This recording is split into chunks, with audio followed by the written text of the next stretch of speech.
Hello everyone, this is KF Flawless. Welcome back to another narrated ADV OU set for the ADV Revival 2 tournament, hosted by Revival Gaming. Thank you all for coming back and listening to my silly commentary once again. Today we have a round 6 match for Dwightosaurus versus Sarades. So on the right we have Sarades, and on the left I can only assume is our friend Dwightosaurus. So let's go ahead and jump right into it. This is going to be, I'm going to play this back a little bit slow, not the normal speed, right? That's the better way to do it, right? Okay, so starting off, we have a Smeargle on the left, very controversial Pokemon, as they say, versus Tyranitar. If this is Lumtar, this could be very heavily in favor of Sarades, but that Spore does land very true, putting it to sleep for 1 turn guaranteed. Now, what will the Smeargle do? Go for Spikes, go for a Dragon Dance, go for Belly Drum? Looks like Spikes, okay, very safe option. Tyranitar snoozing away, just going to let these Spikes kind of pile up, and hopefully, you know, KO it when he wakes up. Unfortunately, Smeargle has chosen the nuclear option and chooses to just leave the premises. Tyranitar not taking a lot from the stab explosion, but oh, that's a thing you can do. Yeah, you can come in and Hydro Pump, and it was faster than the T-Tar, it looked, or it was asleep. I kind of missed that. Well, one way or another, Skarmory does come in on the other side. Hydro Pump does miss, which is actually pretty big because Hydro Pump has very, limited PP. That's a limited resource. You have to be very careful with how you use that, especially now that you've burned 3 already. This Skarmory with some skillful protects and some maneuvering and, switching in and out can potentially burn those Hydro Pumps all the way down to 0. Great choice to go for the spikes here on the switch. I believe Dwightosaurus might have been expecting another protect of sorts to bait out the Hydro Pump there. Gengar is going to come in though and threaten with a Thunderbolt. It's not going to do a lot of damage to Blissey, and now there's 2 sets of spikes on the left side and only 1 on the right side. So funnily enough, the Smeargle lead did not give you an advantage when it comes to spikes and Pokemon count. So consider that the next time you think about using Smeargle, right? Anyway, Ice Beam is going to thud into the Metagross. Obviously, not the kind of thing you want to tank a lot randomly, always a chance for a freeze. That's, whoa, okay. This might be bad for Sarades because that is an attack raise on the Metagross. That might have been banded damage, honestly. Skarmory took way more, and speaking of attack raises, mamma mia, this guy, he is really overachieving today. Aerodactyl going to come in, threaten the Earthquake. I think you just switch to Gengar because he can't afford not to go for this Earthquake. You do not make predictions in a situation like this. You go for the Earthquake because you lose immediately if you get that prediction wrong. The risk is just far too high. Blaziken going to come in once more and gonna, not quite gonna tank a Thunderbolt. Metagross comes out. That's not grammatically correct. Comes out once more and is again threatening that huge Meteor Mash. Swampert gonna come in. Is this gonna connect? Oh, it does. And do we get another attack raise? Nope. This is not the most abnormally lucky Metagross you've ever seen. But he just chooses to stay in. He says, you know what? I am the law, and the Hydro Pump does miss. That is so heartbreaking to see because that, Torrent boosted Hydro Pump definitely would have gotten the kill. Luckily, he survives on 1. He gets the attack raise, and the Earthquake is going to come out though. Okay, yeah, I don't know if the crit mattered. I feel like you should have Earthquaked no matter what. I get it, he has Gengar, but I still would have done it. I don't know. That's just me. T-Tar comes in a little bit faster than Swampert. Ancient Power, interesting. Very, very cool tech on Tyranitar. Something I quite like a lot on Mixtar, because if on a Mixtar you get that Omni Boost, you're off to the races, man. Your little dude is going to go crazy. Arrow comes in once more. Earthquake is pretty obvious. When you're playing from behind in the way Sarades is, it can be very tempting to just go for safe plays when, honestly, if you feel like you're going to lose anyway, you may as well start making those kind of whack-ass predictions, right? Oh, Blissey comes in, catching an explosion on the chin, and that's going to give Sarades' Aerodactyl just 1 more Mon to use as pivot fodder to switch up his Bandit attack. Jirachi does come in. I think Jirachi can make something happen here, depending on what kind of set it is. Swampert, obviously, already being toxic is huge. Speaking of huge, that's going to be a lot of damage from a Hidden Power Grass coming off of this Jirachi. Not really something you see that commonly, but it did the trick, right? I mean, it got the kill. And speaking of getting the kill, a super effective Hidden Power Grass is going to do 43% here. And Tyranitar not quite able to get the kill with Fire Blast. And funnily enough, this Hidden Power Grass Jirachi's just what the doctor ordered. That's going to be a perfectly clean 2-hit kill. T-Tar, no lefties, you know, and not running DD or anything, which is something I find kind of weird. And now Aerodactyl's stuck between a rock and a hard place. You got to go for the Rock Slide because Earthquake won't hit Aerodactyl. Do you get the flinch? And he does. Oh my goodness. This is still anyone's game. This is down to an Aero Speed tie, and you hate it when that happens because Aero Speed ties are gross. This is the most coin flip thing I've ever seen in my life. You could miss, you could go first. It's all in God's hands, right? Like, all right, who goes first? Oh, and Sarades is going to outspeed, winning the speed tie, getting that Rock Slide off, and KOing Aerodactyl.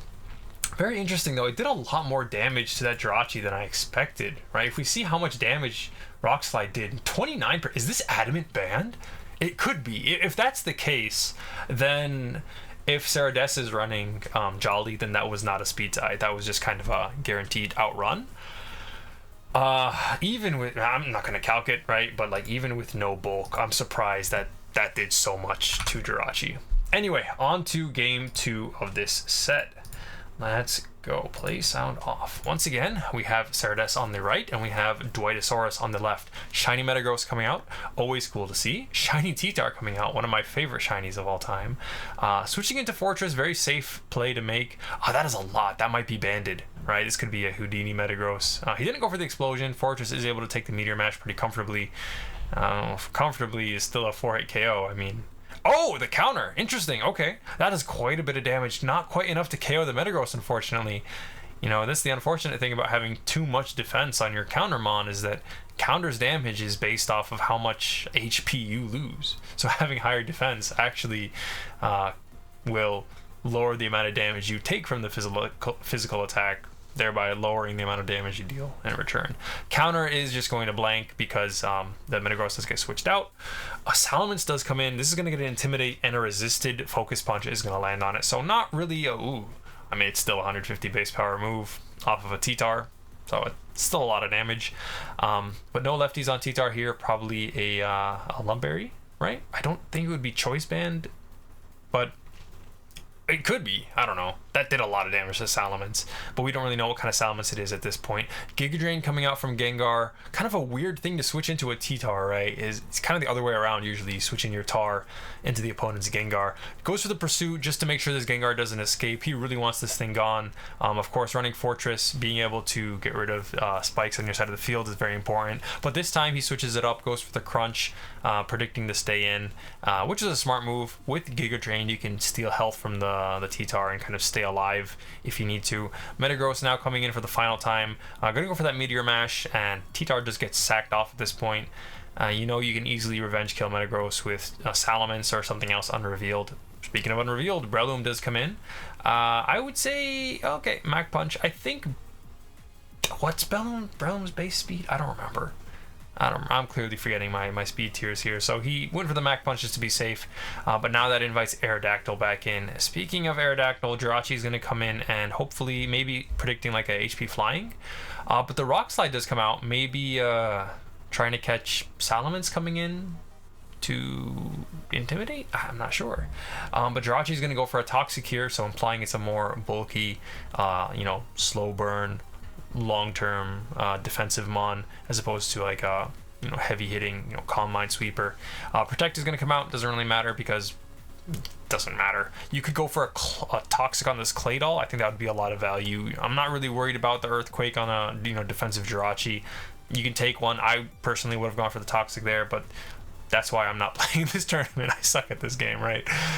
Fortress slower than Claydol and packing what looks to be like a Hidden Power Bug. That is a lot of damage, doing over 50%, but thanks to the leftovers and Claydol not being damaged by sand. Oh, that was an explosive way to exit the situation.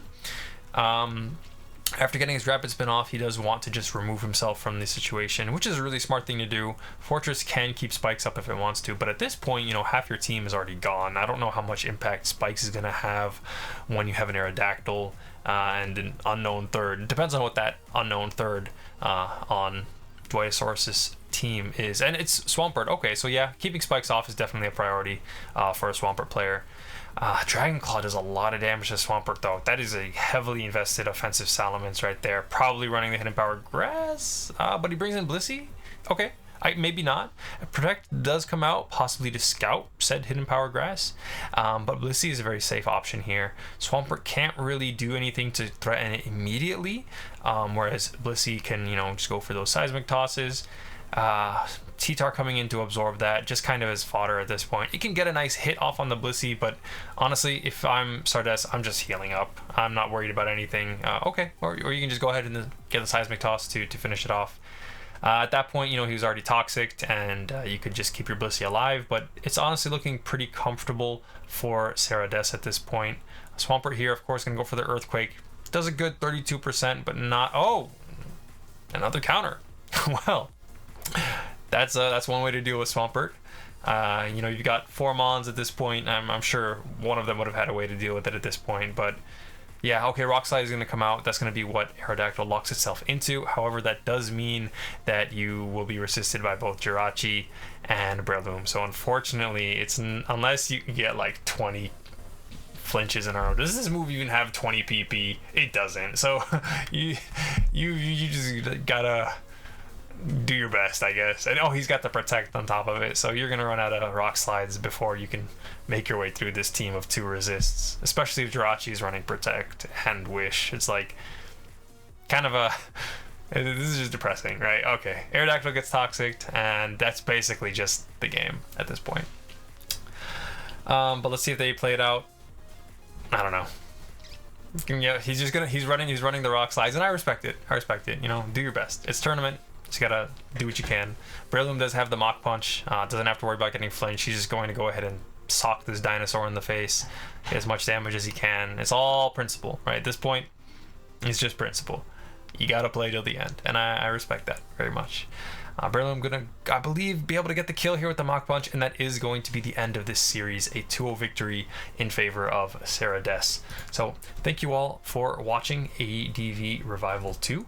Be sure to subscribe to the channel, and if you're interested, support through Patreon or by, does this channel have a Patreon? Someone does. Or by donating to the prize pool for the players. Once again, thank you all for having me, and I hope to be back soon. Peace out.